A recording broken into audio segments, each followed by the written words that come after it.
Nick Fuentes is back on Twitter, X. Nick Fuentes is back on X, formerly known as Twitter.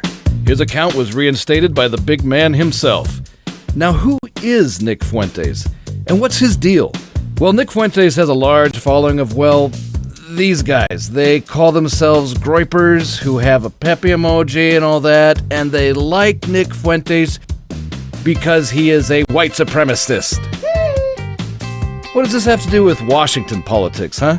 Well, white supremacist Nick Fuentes, the man with the groyper army, got in touch with a congressional candidate in Southwest Washington's 3rd Congressional District by the name of Joe Kent.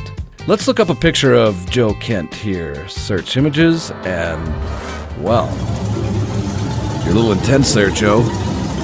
Those eyes, Joe. The intensity.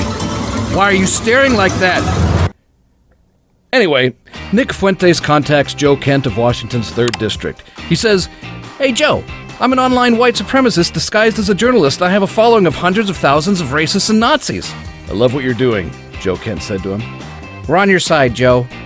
"I know you are. Just understand, if you ever show up in the news as a white supremacist, I'm going to disavow you and pretend this conversation never took place and throw you under the bus." "We understand, Joe. Nazis always stab each other in the back." So, Nick Fuentes and the groypers are coming back to Twitter, X. Like this guy, a Mr. Groyper, a fan of Nick Fuentes. Frog guy, yes. And, okay, anyway, that's the crowd that Joe Kent is appealing to, and we just thought you should know. He stands for Nazis, he wants to outlaw all abortion, including for the health of the mother, and he's just an all-around creep.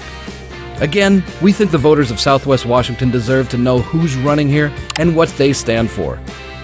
If you want to help share this message, or to donate, or just to learn more about us, go to redstateblueresources.org. That's redstateblueresources.org. Not authorized by any party or candidate.